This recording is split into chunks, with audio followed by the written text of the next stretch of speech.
آج کل لوگ پیدل حج کر رہے ہیں، پیدل حج بھی کر رہے ہیں، راستے میں قبروں کے آگے سر بھی جھکا رہے ہیں، پتھر کے بتوں کے درشن بھی کر رہے ہیں، تاکہ میڈیا میں تھوڑی تعریف ہو جائے کہ صاحب یہ بڑے سیکولر ٹائپ کے لوگ ہیں۔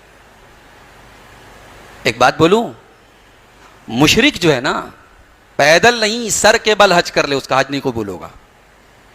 مشرک جو ہے پیدل نہیں سر کے بل حج کر لے، اللہ کیا اس کے حج کا کوئی مطلب نہیں ہے۔ اللہ کا پہلی کنڈیشن ہے آپ کے عمل کے لیے توحید ہونا ضروری ہے۔ کبھی کبھی میری ملاقات ایسے لوگوں سے ہوتی ہے، نو مسلم ہیں، انہوں نے اسلام قبول کر لیا، ماں نے نہیں قبول کیا، باپ نے نہیں قبول کیا۔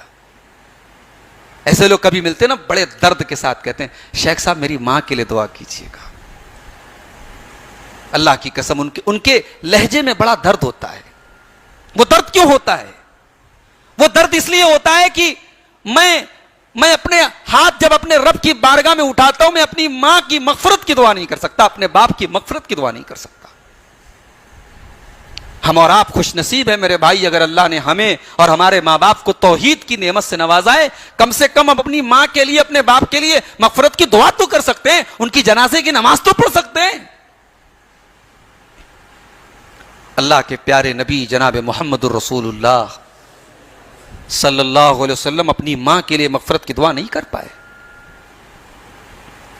صحیح مسلم کی روایت ہے، اللہ کے نبی صحابہ کو لے کر کے مدینہ اور مکہ کے بیچ میں ایک جگہ پڑتی ابوا، وہیں پر آپ کی ماں کی قبر ہے۔ اللہ کے نبی گئے اپنی ماں کی قبر پر، رونے لگے، صحابہ کرام بھی رو رہے ہیں۔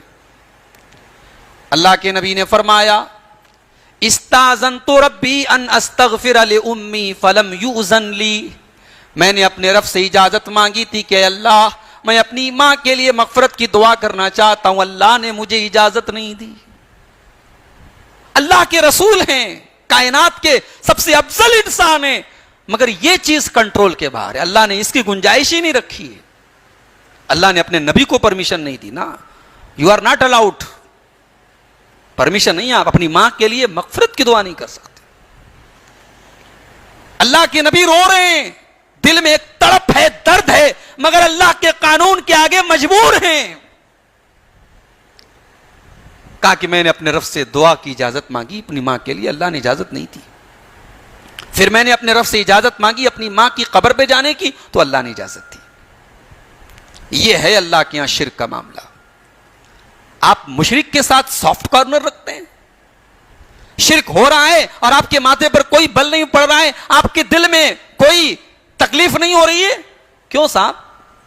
اس کا مطلب کہ آپ کا ایمان کمزور ہے۔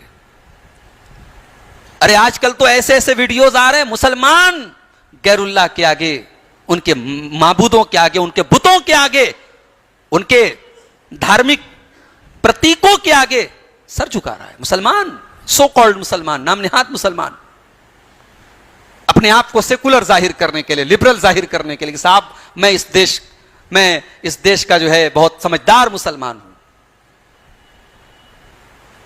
اور آپ کو کیا لگتا ہے، آپ نے ان کے معبودوں کی جا کے ان کے اوپر پانی چڑھا دیا، دودھ چڑھا دیا، ان کی عبادت کر دی تو آپ ان کی نظر میں اچھے بن گئے؟ نہیں، آپ تب بھی برے ہیں۔ وَلَن تَرْضَىٰ عَنْكَ الْيَهُودُ وَلَا النَّصَارَىٰ حَتَّىٰ تَتَّبِعَ مِلَّتَهُمْ، ان کا تو پلان ہے کہ صاحب آپ کی گھر واپسی ہو جائے۔ وہ آپ کی ان حرکتوں سے وہ راضی نہیں ہیں، وہ صرف ایک ڈھکوسلا ہے، وہ آپ کو جب تک پورے طریقے سے مرتد نہ کر دیں تب تک وہ چپ بیٹھنے والے نہیں ہیں۔ تو یہاں اللہ نے ایک اصول بتایا سورہ مائدہ کی آیت نمبر 51 میں کہ اے ایمان والو، کفار کو اور مشرکین کو اپنا دوست مت بناؤ، ان سے دلی تعلق مت رکھو، تمہارے دل میں ان کے شرک اور ان کے کفر کی نفرت ہونی چاہیے، اور اگر تم نے ان سے دوستی رکھی تو اللہ نے کہا وَمَن يَتَوَلَّهُم مِّنكُمْ فَإِنَّهُ مِنْهُمْ، جو ان سے دوستی رکھے گا وہ انہی میں سے مانا جائے گا، انہی میں سے مانا جائے گا، اس کا نام عبداللہ ہو، عبد الرحمن ہو، کچھ بھی ہو۔ آج کل لوگ پیدل حج کر رہے ہیں، پیدل حج بھی کر رہے ہیں، راستے میں قبروں کے آگے سر بھی جھکا رہے ہیں، پتھر کے بتوں کے درشن بھی کر رہے ہیں تاکہ میڈیا میں تھوڑی تعریف ہو جائے کہ صاحب یہ بڑے سیکولر ٹائپ کے لوگ ہیں. ایک بات بولوں, مشرک جو ہے نا پیدل نہیں سر کے بل حج کر لے اس کا حج نہیں قبول ہوگا. مشرک جو ہے پیدل نہیں سر کے بل حج کر لے, اللہ کیا اس کے حج کا کوئی مطلب نہیں ہے. اللہ کا پہلی کنڈیشن ہے آپ کے عمل کے لیے توحید ہونا ضروری ہے. پڑھا نہیں آپ نے سورہ کہف کے اندر, سورہ کہف کی آخری آیت دیکھیے, قل انما انا بشر مثلکم, اے نبی آپ اعلان کر دیجئے میں تمہارے جیسا بشر ہوں, میں بھی تمہارے جیسا ایک بشر ہوں. یوحا الیہ, اللہ تبارک و تعالیٰ نے میری طرف وحی کی ہے, انما الہکم الہ واحد, تمہارا معبود ایک ہے. فمن کان یرجو لقاء ربہ, تو جو اپنے رب سے ملاقات کرنا چاہتا ہے, جو جنت میں جانا چاہتا ہے, جو اپنے رب کا دیدار کرنا چاہتا ہے. اللہ اکبر. آج فیس بک پر کسی نے بڑی اچھی بات لکھی تھی, کہا کہ جنت جو ہے نا یہ اللہ تعالیٰ کا سرپرائز ہے. جنت کیسی ہوگی یہ ہم سوچ بھی نہیں سکتے. جنت اللہ تعالیٰ کا ایک سرپرائز ہے. جنت کیا ہے یہ جنت میں جانے کے بعد ہی پتہ لگے گا. اللہ کے رسول نے کہا کہ اللہ تعالیٰ کہتا ہے اعددت لعبادی الصالحین ما لا عین رأت ولا اذن سمعت ولا خطر علی قلب بشر, میں نے اپنے بندے کے لیے جنت میں وہ تیار کر کے رکھا ہے جو کسی آنکھ نے دیکھا نہیں, کسی کان نے سنا نہیں, اور کسی دل میں ان کا خیال بھی نہیں گزرا. تو جنت اللہ تعالیٰ کا سرپرائز ہے. اور جنت کا سب سے بڑا سرپرائز کیا ہے؟ اللہ تبارک و تعالیٰ کا دیدار ہے. اللہ تعالیٰ جب جنتیوں سے پوچھے گا کہ اے جنتیوں کچھ اور چاہیے, تو جنتی کہیں گے اللہ سب کچھ تو نے دے دیا, جنت میں آ گیا اب کیا چاہیے. تو اللہ تعالیٰ اپنا حجاب ہٹائے گا, اپنا دیدار کرائے گا, اور یہی وہ دیدار ہے جو اہل جنت کے لیے سب سے بڑی نعمت ہوگی. اللہ عز و جل اپنا دیدار ہم سب کو نصیب فرمائے. تو یہ دیدار الہی اللہ تعالیٰ کا بہت بڑا سرپرائز ہوگا. کہ کس کو نصیب ہوگا؟ یہ مشرک کو نصیب ہوگا؟ نہیں, مشرک کی کوئی نیکی اللہ کے یہاں قبول نہیں ہوگی. فمن کان یرجو لقاء ربہ, جو اپنے رب کا دیدار کرنا چاہتا ہے, جو جنت میں جانا چاہتا ہے, فلیعمل عملا صالحا, وہ دو کام کر لے. پہلا کام تو وہ یہ کرے کہ جو بھی عمل کرے وہ عمل صالح کرے, وہ شریعت کی نظر میں نیک عمل کرے, جس عمل کے اوپر جناب محمد رسول اللہ صلی اللہ علیہ وسلم کی مہر لگی ہو. ولا یشرک بعبادت ربہ احدا, اور وہ اپنے رب کی عبادت میں کسی کو شریک نہ کرے, شرک نہ کرے. مشرک پیدل حج کرتا رہے, اس کے حج کا اللہ کیا کوئی اعتبار نہیں. تو یہ اصول یاد رکھیے. اللہ نے کہا کہ یہود و نصارہ سے تم کو دوستی نہیں رکھنا ہے.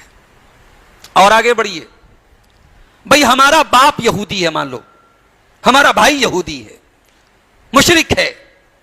اب بھائی ہے, باپ ہے, باپ سے تو محبت ہوتی ہے نا, بھائی سے تو محبت ہوتی ہے. اللہ نے کہا ٹھیک ہے, باپ کا احترام کرو, باپ کی عزت کرو, بھائی کا حق ادا کرو, مگر دل کا تعلق اس باپ سے نہیں رکھنا ہے, دل کا تعلق اس بھائی سے بھی نہیں رکھنا ہے.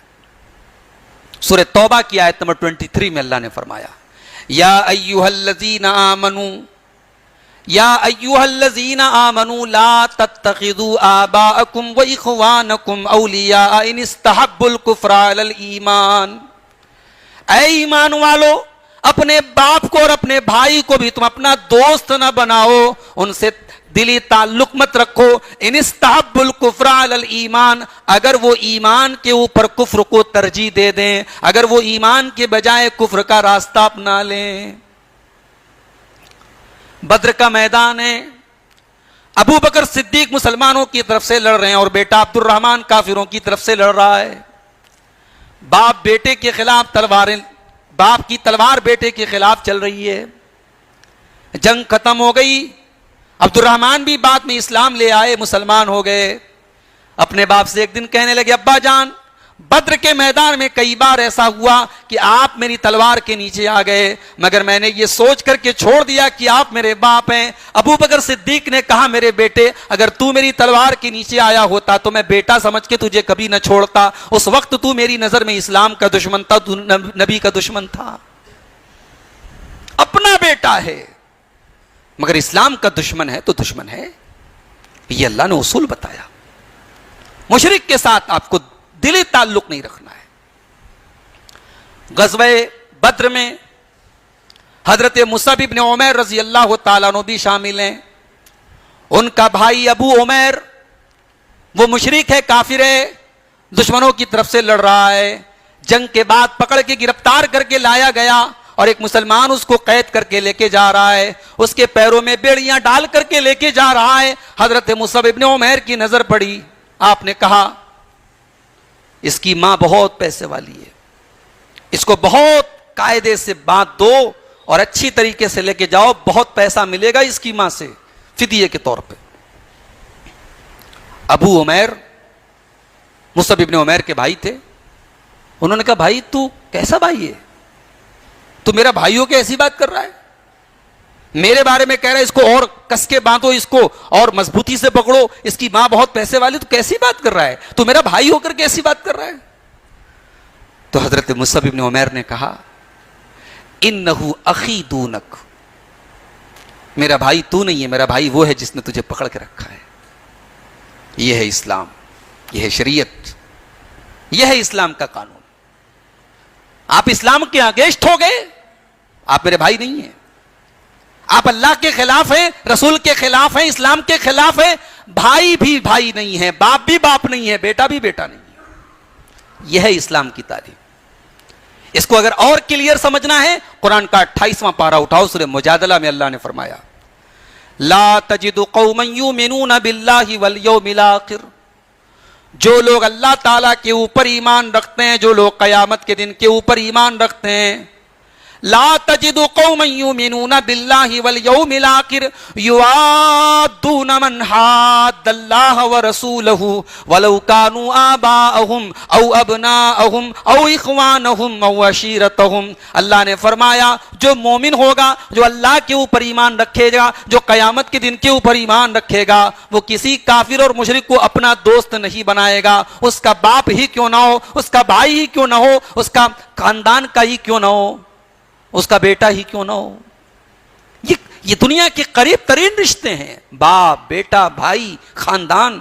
انسان کی نظر میں ان کی ویلو ہوتی ہے. اللہ نے کہا اللہ سے بڑھ کے ان کی ویلو نہیں ہے, رسول سے بڑھ کے ان کی ویلو نہیں. آج لوگ بولتے ہیں نا فیملی از فرسٹ, پریوار سب سے پہلے ہے, فیملی سب سے پہلے. اللہ نے کہا نہیں, family is not first, Allah is first, رسول از فرسٹ, یور دین از فرسٹ. سب سے پہلے اللہ ہے, سب سے پہلے رسول ہے. اگر آپ کا باپ, آپ کی بیوی, آپ کے بچے اگر وہ اللہ کے دشمن ہے, رسول کے دشمن ہے, تو وہ آپ کے بھی دشمن ہونے چاہیے. ان کے ساتھ دلی تعلق نہیں رکھ سکتے آپ.